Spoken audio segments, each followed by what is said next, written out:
स्वागत है आपका हमारे चैनल पर। मैं हूं आपके साथ शिप्रा सैनी।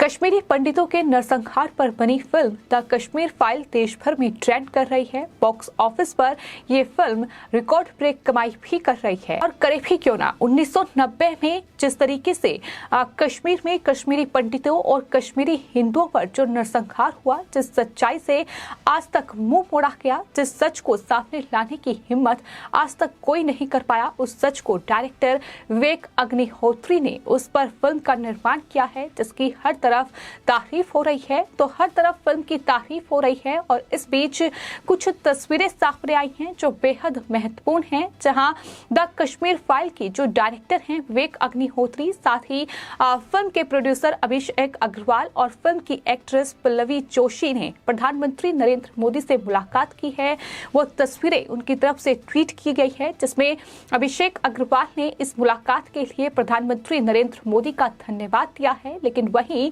प्रधानमंत्री ने भी इस फिल्म के जो स्टार कास्ट है, फिल्म मेकर जो हैं, उनकी तारीफ की है। प्रधानमंत्री ने साफ तौर पर मेकर्स की तारीफ करते हुए ये कहा है कि उन्होंने इस विषय पर फिल्म बनाने की हिम्मत दिखाई है, इसलिए वो तारीफ के काबिल हैं। और प्रधानमंत्री ने जिस तरीके से द कश्मीर फाइल्स की स्टार कास्ट और मेकर्स को सराहा है, उसके बाद विवेक रंजन अग्निहोत्री का ट्वीट भी सामने आया है, जिसमें उन्होंने साफ तौर पर यह कहा है कि पहले किसी भी फिल्म को बनाकर इतना गर्व महसूस नहीं हुआ जितना आज हो रहा है, क्योंकि द कश्मीर फाइल्स जिस तरीके से देश भर में ट्रेंड कर रही है, जिस तरीके से रिकॉर्ड ब्रेक कमाई कर रही है, वो अपने आप में ये बताता है कि किस तरीके से एक सच्चाई एक फिल्म में दिखाई गई है। और इस सच्चाई को लोग पसंद कर रहे हैं। लोग पसंद इसलिए भी कर रहे हैं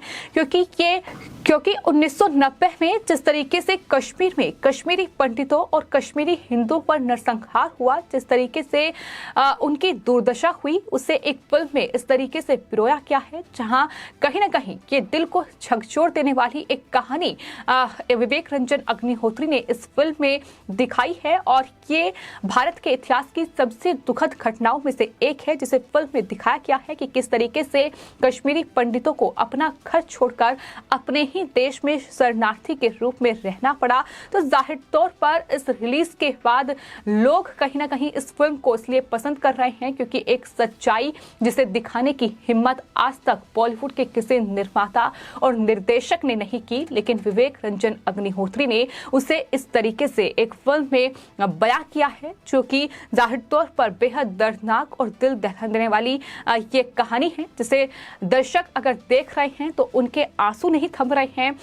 कहीं ना कहीं हर एक दर्शक जो इस फिल्म को देख रहा है उसकी आंखों में आंसू हैं, क्योंकि जिस तरीके से नरसंहार कश्मीरी पंडितों का कश्मीर में हुआ, जिस तरीके से जो कट्टरवादी थे, जो कट्टरपंथी थे, जो बॉलीवुड का एक गैंग था, इस फिल्म को रोकने की कोशिश की, लेकिन बावजूद इसके लगातार ये फिल्म रिकॉर्ड ब्रेक कमाई कर रही है। बॉक्स ऑफिस पर यह फिल्म लगातार छाई हुई है, तमाम फिल्मों को पीछे छोड़ दिया है। फिर चाहे बात हाल ही में रिलीज हुई फिल्म राधे श्याम की जाए या फिर द बैटमैन और गंगूबाई कठियावाड़ी को भी पीछे छोड़ दिया है। दर्शकों की पहली पसंद द कश्मीर फाइल्स बनी है। जो ट्रेड एनालिस्ट हैं तरन आदर्श, वो लगातार आंकड़े दे रहे हैं कि किस तरीके से तमाम जो सिनेमा घर हैं, जितनी भी स्क्रीन पर यह फिल्म रिलीज हुई है, सबसे बड़ी बात यह है कि बहुत कम स्क्रीन जो है वो इस फिल्म को मिली थी। शुरुआत में 630 स्क्रीन पर ही ये फिल्म रिलीज हो पाई। तमाम बॉलीवुड गैंग और तमाम लोगों ने जिस तरीके से इस फिल्म को रोकने की कोशिश की, लेकिन उसके बाद अब लगातार जो वृद्धि है इसकी कमाई में वो दर्ज की जा रही है और अब तक कुल 12 करोड़ और 5 लाख रुपए की कमाई ये फिल्म कर चुकी है। आज इस फिल्म को रिलीज हुए तीसरा दिन है और आज भी उम्मीद जताई जा रही है कि रिकॉर्ड तोड़ कमाई जो है ये फिल्म करेगी, क्योंकि द कश्मीर फाइल्स को लोग लगातार देखने के लिए पहुंच रहे हैं। तमाम शोज जो हैं वो फुल हैं। तो इस तरीके से माना जा रहा है कि आने वाले वक्त में ये फिल्म कई रिकॉर्ड ब्रेक कर सकती है, क्योंकि जिस तरीके से इस फिल्म को रोकने की कोशिश की गई, इस फिल्म का प्रमोशन नहीं होने दिया गया, ये कहकर ठुकरा दिया गया कि इस फिल्म में कोई बड़ा कलाकार नहीं है। हालांकि अनुपम खेर और पल्लवी जोशी साथ ही मिथुन चक्रवर्ती जैसे कलाकारों ने इस फिल्म में काम किया है, लेकिन माना जा रहा है कि जिस तरीके से कश्मीर में हालात उस वक्त बने थे, जिस तरीके से इस फिल्म में कहीं ना कहीं सच दिखाया गया है कि आखिर किन वजहों से ऐसा हुआ, आखिर क्या हालात उस वक्त पैदा हुए थे, उससे छुपाने की तमाम कोशिशें की गई। लेकिन आज वो फिल्म हम सबके सामने है और यही वजह है कि जब तमाम नेता भी इस फिल्म को देख रहे हैं तो वो ये बता रहे हैं कि किस तरीके से इस फिल्म ने उनके दिल को छुआ है। और इसी कड़ी में बीजेपी के नेता लाल कृष्ण आडवाणी की भी जो वीडियो है वो सोशल मीडिया पर लगातार वायरल हो रही है, जिसमें ये दावा किया जा रहा है कि लाल कृष्ण आडवाणी ने भी इस फिल्म को देखा है और उसके बाद उनके आंसू नहीं थमे। जिस तरीके से वो वीडियो सामने आया है जहां लाल कृष्ण आडवाणी ने सिनेमा हॉल में पहुंचकर अपनी बेटी के साथ ये फिल्म देखी है और द कश्मीर फाइल्स देखकर वो भी रो पड़े, तो अपने आप में अंदाजा लगाया जा सकता है कि जो भी दर्शक इस फिल्म को देखने के लिए पहुंच रहा है वो भावुक है, वो कहीं ना कहीं इस बात को कह रहा है कि आज के युवाओं को ऐसी फिल्में जरूर देखनी चाहिए।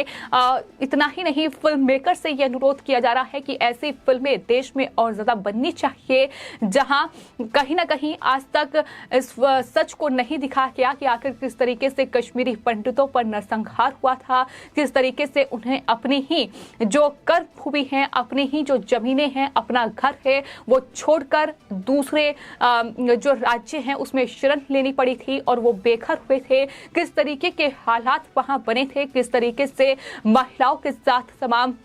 घटनाएं वहां हुई थी, किस तरीके से कश्मीरी पंडित और कश्मीरी हिंदू जो थे वो पूरी तरीके से बेबस हुए थे। उस पूरी कहानी को, उस पूरे वक्त को कहीं ना कहीं इस कहानी में बयां किया गया है। और जो कहानी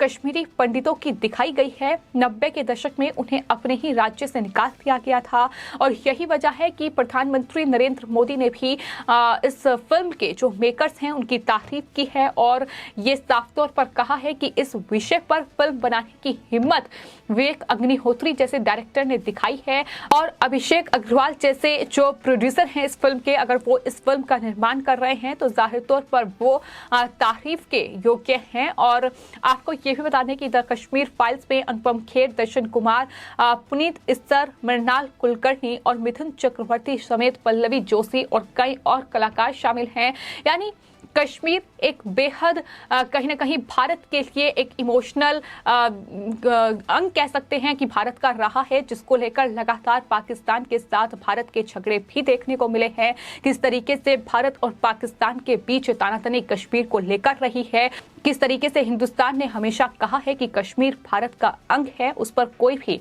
आंख उठाकर भी नहीं देख सकता। लेकिन आज से कुछ साल पहले, लगभग 30 साल पहले जिस तरीके के वहां हालात बने थे वो अपने आप में कहीं ना कहीं अगर आज इस तरीके से फिल्म में प्रस्तुत किए जा रहे हैं तो कहीं ना कहीं दिलों को झकझोर रहे हैं। और यही वजह है कि बड़ी तादाद में लोग इस फिल्म को देखने पहुंच रहे हैं और ये कह रहे हैं कि ऐसी फिल्में आज के वक्त के लिए बहुत जरूरी है, जहां तमाम कट्टरपंथी और तमाम एक गैंग कह सकते हैं कि जहां तमाम कोशिशें कर रहा है कि किस तरीके से भारत को अस्थिर किया जाए, किस तरीके से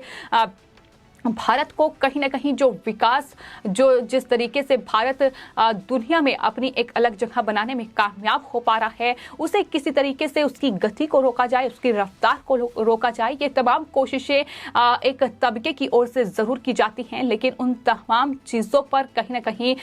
लोगों को सोचना चाहिए। और